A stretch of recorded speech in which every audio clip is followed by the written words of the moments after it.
बिनु सत्संग विवेक न होई। जब कथा प्रांगण में बैठते हैं, किसी संत का प्रवचन सुनते हैं, तो हमारा मन विकारों से दूर हो जाता है।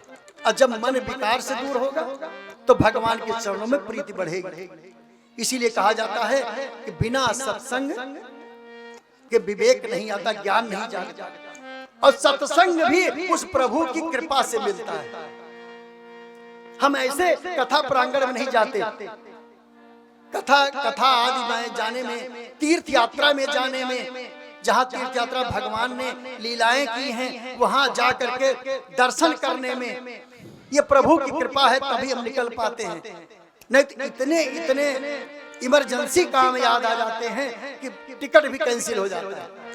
ये प्रभु की कृपा होती है, तब हम जाते हैं। एक कथा बताता हूँ आपको, जिनकी कथा सुनने के लिए आप बैठे हैं, वाल्मीकि जी महाराज, जिनके बारे में ऐसा कहा जाता है कि वो बचपन में लुटेरे का काम करते थे। और जब लुटेरे का काम करते थे, लेकिन एक दिन की बात है, नारद जी उनको मिले और सप्तऋषि मिले। तो नारद जी को कहने लगे, हे महात्मा, जो तुम्हारे पास है मुझे दे दो। तो नारद जी कहने लगे, तो शिक्षा देने के लिए आए थे। कहने लगे हमारे पास तो कुछ है नहीं। तो नारद जी कहने लगे कि भाई एक बात बताओ, तुम ये लुटेरे का काम क्यों करते हो? किसी प्राणी को सताते हो, ऐसा काम क्यों करते हो?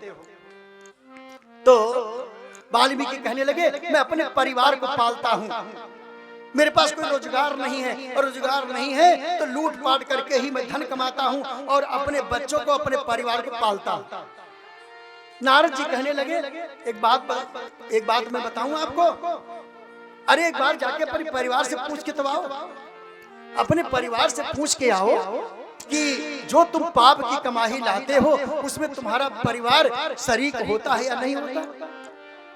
तो कहे क्यों नहीं होगा, हम उनको कमा के लेके जाते थे। तो नारद जी ने कहा कि जाके पूछ के आओ।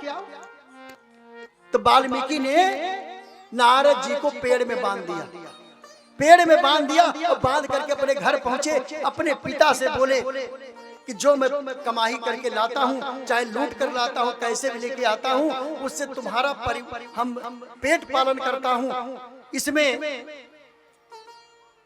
बताओ मैं क्या गलत करता हूँ? तो पिता ने कहा, ये हमको भी सुनना चाहिए। पिताजी ने कहा, हे पुत्र, तुम्हें मैंने पाल पोस करके बड़ा किया और धर्म पर चलने की शिक्षा दी, लेकिन आज तुम लूट करके ला रहे हो, तो तुम्हारे पाप का भागीदार मैं नहीं हूं। यही बात पत्नी ने भी कह दिया।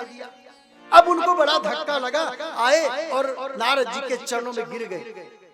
और गिरे तो नारद जी ने उनको शिक्षा दिया कि कहाँ तुम्हारा जीवन इतना धन्य है, तुम ब्राह्मण कुल में जन्म लेकर के और उसके बाद तुम ये कार्य कर रहे हो, ये शोभनीय नहीं है।